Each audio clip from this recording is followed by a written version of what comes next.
Saya Tifal Solesa melanjutkan Kompas Petang, Saudara. Mahkamah Konstitusi menyatakan siap untuk menindaklanjuti uji materi atau gugatan terhadap KUHP baru yang diajukan ke MK. Wakil Ketua MK Saldi Isra menegaskan pengujian undang-undang merupakan proses konstitusional yang biasa dilakukan. Total 8 permohonan uji materi terhadap KUHP baru tercatat masuk ke MK. Wakil Ketua MK Saldi Isra menyatakan MK siap menindaklanjuti setiap permohonan pengujian undang-undang yang masuk. Menurutnya, pengajuan uji materi merupakan hak konstitusional warga negara dan akan diproses sesuai mekanisme yang berlaku. MK dijadwalkan mulai menggelar sidang perdana terhadap permohonan itu dalam waktu dekat.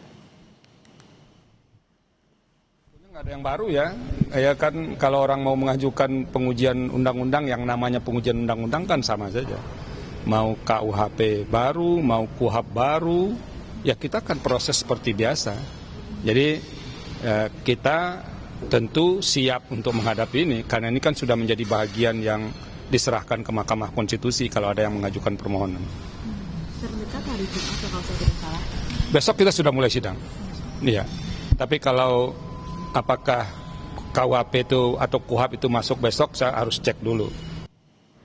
Di lain pihak, Wakil Ketua DPR RI Sufmi Dasko Ahmad menegaskan KUHP maupun KUHP yang resmi diterapkan saat ini telah sesuai syarat pembuatan undang-undang. Menanggapi kelompok masyarakat yang mengajukan uji materi KUHP baru ke MK, Dasko menegaskan pembentukan KUHP maupun KUHP telah melalui mekanisme yang panjang termasuk melibatkan partisipasi publik. Meski begitu, ia mengakui pihaknya menghargai hak warga negara atau organisasi yang akan melakukan uji materi ke MK. Menghargai hak warga negara, sekelompok orang, organisasi yang akan melakukan uji materi. Nah, itu disitulah kemudian bisa dibuktikan apakah kemudian baik dari sisi formil maupun material itu bisa kemudian diuji di situ.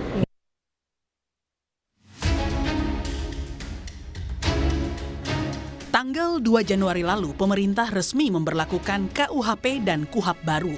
Meski pemerintah berulang kali menegaskan agar masyarakat tak perlu khawatir dengan berbagai isu yang beredar, namun niat baik itu masih menyisakan kekhawatiran bagi publik.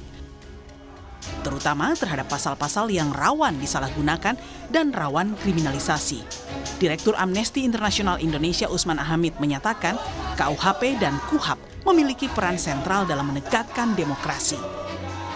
KUHP pidana baru melonggarkan kriminalisasi terhadap warga negara dalam konteks mengkritik pejabat. Dalam sebuah negara yang demokratis, tentu hukum pidana, hukum acara pidana memiliki peran yang sangat sentral. Paling tidak 3 hal: menjaga keadilan, melindungi hak asasi manusia, dan mencegah penyalahgunaan kekuasaan negara. Nah, sayangnya hukum pidana dan hukum acara pidana yang baru saat ini tidak meyakinkan untuk menjamin adanya terjaganya keadilan, perlindungan hak asasi manusia, dan pencegahan penyalahgunaan kekuasaan. Karena itu kami mendesak agar kedua undang-undang ini dibatalkan. Menanggapi kecemasan di masyarakat, Wakil Menteri Hukum Edy Hiarie buka suara soal polemik terhadap beberapa pasal dalam KUHP baru.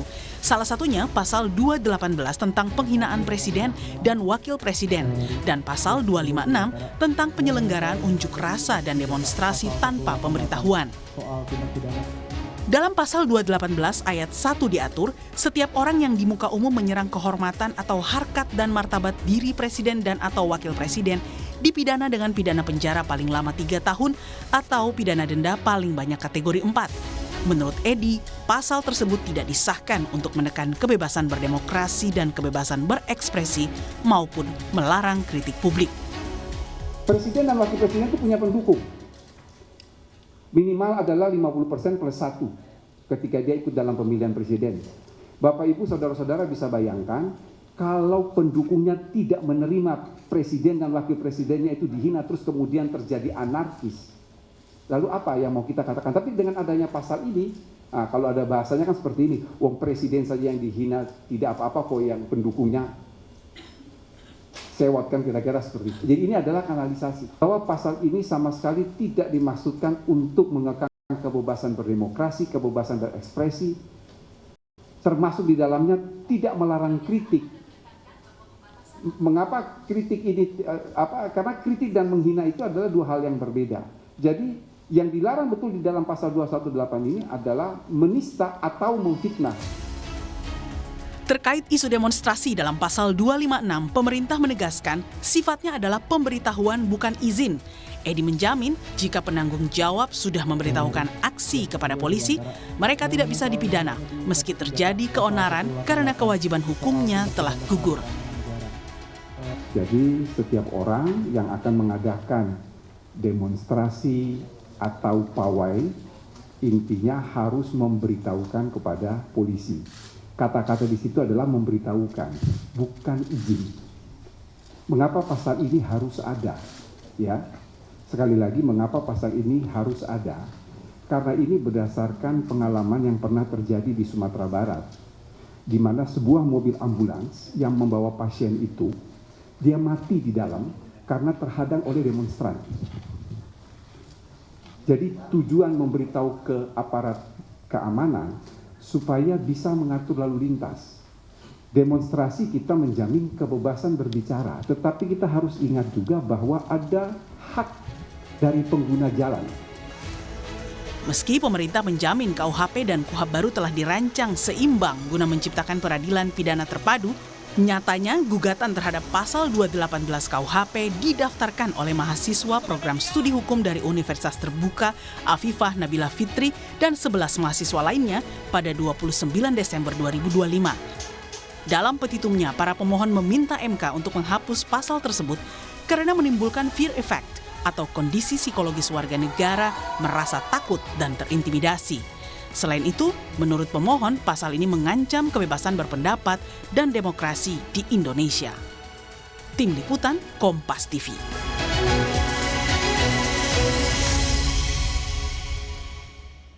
Alih-alih memberi kepastian hukum, aturan baru KUHP dan KUHAP justru memicu kekhawatiran serius terhadap kebebasan sipil, utamanya hak warga menyampaikan kritik. Apalagi baru-baru ini sejumlah aktivis dan pemengaruh yang vokal mengkritik pemerintah justru mengalami teror. Sehingga situasi ini memperkuat kekhawatiran jika ruang kebebasan sipil kian menyempit. Benarkah demikian? Kami diskusikan ini bersama anggota tim ahli KUHP Nasional Albert Aris. Juga bergabung bersama kami dosen sekaligus peneliti Posdem Universitas Andalas Ferry Amsari. Selamat sore semuanya dengan Tifal di sini. Selamat sore, Mas Tifal. Terima kasih semua sudah bergabung dalam diskusi kami kali ini. Bung Ferry, saya ke Anda dulu. Kita fokus pembahasan sesuai dengan topik ini menyangkut dengan pasal 218 dan pasal 256. Soal pasal menyerang kehormatan atau harkat martabat diri Presiden. Dari Wamenkum juga sudah menegaskan bahwa ini bukan masalah takut dikritik dan semacamnya. Dan ditegaskan Presiden, Wakil Presiden adalah personifikasi suatu negara. Yang dilindungi dari negara itu apa? Kedaulatan. Jadi ini satu paket, Bung Ferry. Jadi kan harusnya nggak perlu dikhawatirkan dong soal pasal ini. Iya, ini kan sebenarnya tidak berdiri sendiri ya. Pasal ini dari pasal 217 hingga 220 bicara soal melindungi harkat dan penghormatan Presiden. Kurang lebih marwah Presiden mau dilindungi. Pertanyaan besar saya, apa itu penghormatan dan harkat martabat Presiden?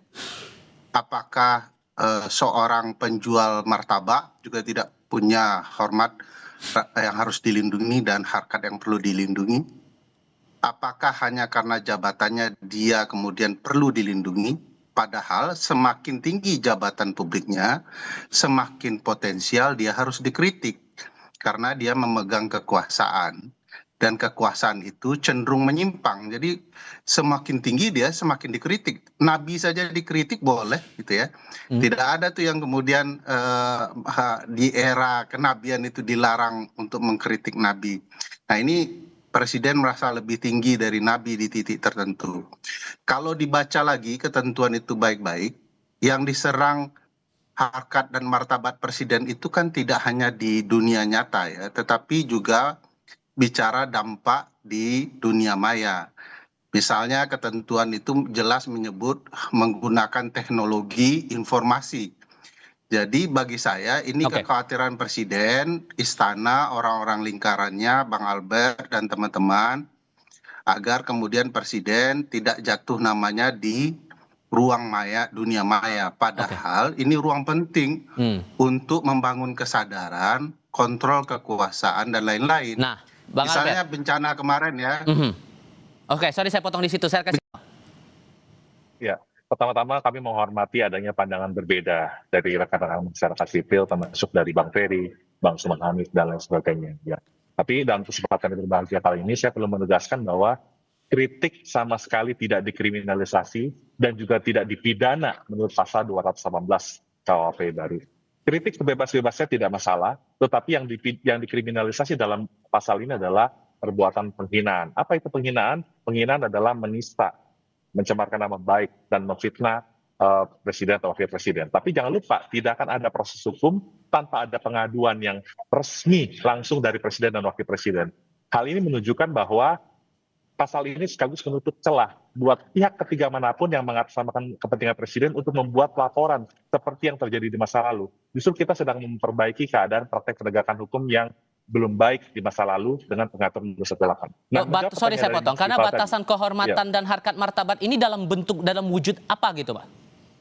Begini Mas Ival, sederhana saja. Yang kritik itu ditujukan kepada kebijakan dari presiden dan wakil presiden serta pemerintah.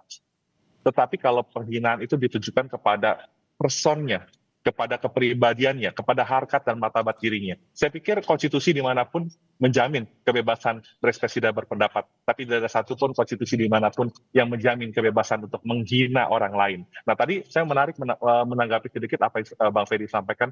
Mengapa perlu ada pembedaan antara penghinaan terhadap orang masyarakat biasa dan juga kemudian pejabat dan kemudian presiden. Hal ini sudah pernah diuji di Mahkamah Konstitusi lewat putusan MK nomor 6 tahun 2007 dan putusan MK nomor 13/22 2006. MK sendiri memang memungkinkan adanya pembedaan antara penghinaan terhadap masyarakat biasa dan penghinaan ditujukan kepada pejabat serta penghinaan ditujukan kepada presiden gitu ya. Nah, saya ambil contoh aja, perbuatan makar aja dalam konteks pidana. Makar itu adalah mencoba menghilangkan nyawa presiden atau wakil presiden. Itu dibedakan dengan pasal pembunuhan berencana. Beda, ya kan? Terus juga pasal penghinaan, pasal penganiayaan terhadap presiden itu dibedakan, Mas Iqbal. Nah, tadi menjawab pertanyaan Mas Iqbal tadi. Batasannya apa sih untuk kepentingan umum dan terpaksa membela diri? Nah, justru di dalam pasal 218 ayat 2 itu, pembentuk KUHP mengatur alasan penghapus pidana. Artinya apa, Mas Iqbal? Sekalipun perbuatan itu adalah perbuatan penghinaan kepada presiden atau wakil presiden. Tetapi pembentuk undang-undang memberikan alasan penghapus pidana tidak akan dipidana kalau itu dilakukan untuk kepentingan umum atau karena terpaksa membela diri. Oke, Bang Ferry sudah cukup jelaskah batasan itu, Bang Ferry, menurut Anda? Di sana kalau kita belajar dari studi Orde Baru maupun zaman kolonial ya, karena tipologi pasal ini pasal kolonial ya, selalu ada upaya untuk kemudian menyederhanakan masalah dan orang dipenjarakan. Kalau Bang Albert mungkin pernah hidup di era Orde Baru ya, dan atau membaca buku-buku seperti pergerakan yang berkaitan dengan kritik terhadap pemerintahan Orde Baru, itu terjadi pasal-pasal yang disebut pasal karet yang kemudian dimanfaatkan. Kedua, misalnya kalau bicara bahwa ini delik aduan, kan disederhanakan, lebih dimudahkan delik aduannya. Presiden melalui kantornya bisa mengirimkan surat. Nah, perlu diketahui bahwa polisi dan jaksa kan anak buah presiden ya. Gimana dia kemudian tidak akan bergerak untuk melindungi martabat presiden. Padahal hal itu remeh-temeh. Misalnya saya mau mengkritik cara presiden yang salah terus menyebut tahun ya. Dari 2021, 2025. Ini presiden punya pemikiran yang fokus atau tidak? Apakah itu juga menjatuhkan marwah presiden? Anda berarti meragukan kalau kemudian presiden wakil presiden akan langsung menyampaikan aduan itu ke polisi, malah akan ada kuasanya untuk mengadukan pasal itu? Saya pada titik tertentu yakin surat itu akan mempermudah orang dipidanakan dan ditakut-takuti dalam hal berurusan dengan presiden. Padahal konsepnya beda sekali antara pasal kolonial KUHP dengan harusnya negara demokrasi kita saat ini. Karena kan konsep kolonial kan sangat raja ya. Sementara kita menganut sistem presidensial. Biasa saja mengkritik presiden. Donald Trump sedang habis-habisan dikritik sekarang. Dan kerjaan Donald Trump meniru Pak Prabowo juga dengan pasal-pasal ini ya. Menakut-nakuti orang untuk kemudian diancam. Di titik tertentu bahkan di dunia maya itu berapa banyak orang kemudian kehilangan hak berpendapatnya hanya dengan diberikan contoh satu waktu ketika presiden melaporkan seseorang. Bang Albert, ada kekhawatiran tidak langsung presiden wakil presiden yang mengadukan, ada kuasa di situ? Ya, bukan kuasa ya, tapi gini, presiden dapat membuat pengaduan secara tertulis gitu ya. Tetapi begini, kita tahu presiden juga tidak diwajibkan untuk menggunakan haknya untuk mengadu. Artinya gini, kalau betul terjadi penghinaan, misalnya kepada presiden dan wakil presiden, presidennya tidak mau membuat pengaduan, ya artinya pendukungnya, simpatisannya juga tidak akan bisa membuat pengaduan atau laporan. Nah, inilah yang saya katakan, Mas Iqbal, justru saja. Ini adalah keseimbangan antara kebebasan berekspresi dan berpendapat dan juga hak dari presiden untuk membuat pengaduan. Sehingga kalau saya perlu menyampaikan bahwa sekali lagi kritik sama sekali tidak dipidana. Yang dipidana adalah penghinaan, tetapi tidak akan ada proses hukum tanpa ada pengaduan yang sah dari pihak yang berhak, yaitu presiden wakil presiden. Kalau kemudian begini, kritik publik ya. Salah satu kritik publik itu adalah soal kepentingan umum. Siapa yang menilai standar kepentingan umumnya? Nah, presiden kan di titik tertentu tidak merasa bahwa saya mengingatkan presiden supaya fokus agar tidak salah tahun adalah untuk kepentingan umum. Tidak elok bagi kepentingan umum presiden salah-salah tahun. Hal yang remeh-temeh seperti itu saja presiden tidak ingat, apalagi nama Bang Albert Aris begitu ya. Jadi bagi saya untuk kepentingan umum ini yang bisa ditarik. Boleh saya kasih contoh Bang Ferry, satu apa itu kepentingan umum? Iya, kepentingan umum Bang Albert dengan Pak Presiden, betul. Polisi dan jaksa sebagai bawahan presiden berbeda. Yang saya maksud begini, Mas Tifal, ini penting untuk diketahui masyarakat. Saya mau mengingatkan kasus Bang Haris dan Fathia. Alasan penghapus pidana yang ada dalam pasal 310 KUHP tentang penghinaan terhadap orang biasa itu juga diatur sama untuk penghinaan terhadap presiden. Dan jangan lupa, alasan itu digunakan juga untuk kepentingan pembelaan, dan kita menyaksikan bahwa kasus Haris Fathia itu adalah bukti perjuangan di pengadilan itu membuahkan hasil yang baik dan nyata. Buktinya saya Haris pikir dan Fathia kasus diputus bebas. Haris dan Fathia itu dengan Pak Luhut ya, belum pernah jadi presiden.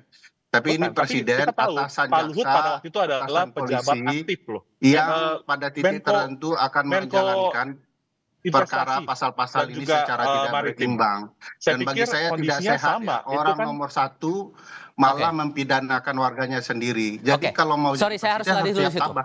Saya harus selah dulu di situ. Karena yang mau saya konfirmasi juga begini, Bung Albert. Ada mahasiswa yang menggugat pasal ini ke MK dan menilai pasal 218 ini menimbulkan fear effect, kondisi psikologis warga negara merasa takut dan terintimidasi kalau menyampaikan kritik. Masuk akal nggak? Pertama begini, justru baik adanya judicial review itu untuk menguji konstitusionalitas dan sejauh mana norma itu bertentangan dengan konstitusi, itu pertama. Yang kedua, fear effect yang dikhawatirkan oleh teman-teman mahasiswa tadi tentunya menjadi tidak beralasan. Mengapa saya katakan tidak beralasan?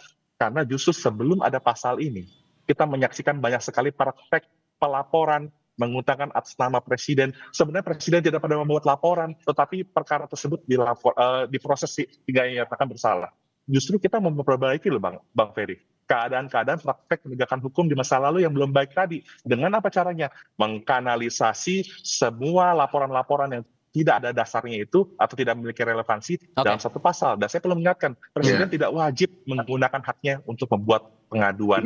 Senyata apa fear effect ini menurut Anda, Bung Ferry? Dapat kan? Ya tidak wajib. Jadi presiden bisa dengan sesuka hati malah kemudian untuk menentukan kasus mana yang akan dilaporkan dan mana yang tidak. Bagi saya begini ya, seringkali teman-teman di dunia hukum, terutama yang berpihak kepada negara, tidak melihat problematika di lapangan antara orang papa dengan orang yang berkuasa. Ini kan presiden di titik tertentu ya, dia berlaku dan bertindak bak raja ya, dengan batasan-batasan konstitusional yang dia miliki. Bayangkan kalau kemudian ada seseorang yang dilaporkan, itu dampaknya luar biasa. Itu yang disebut oleh teman-teman mahasiswa sebagai fear effect itu. Belum lagi kita bicara ya. Harus saya sela dulu karena tampaknya kita harus menyudahi diskusi ini. Kita akan coba lagi untuk di kesempatan berikutnya. Bung Ferry, Bang Albert, terima kasih sudah berdiskusi bersama kami. Selamat sore semuanya. Terima kasih semua. Terima kasih Pak Ferry.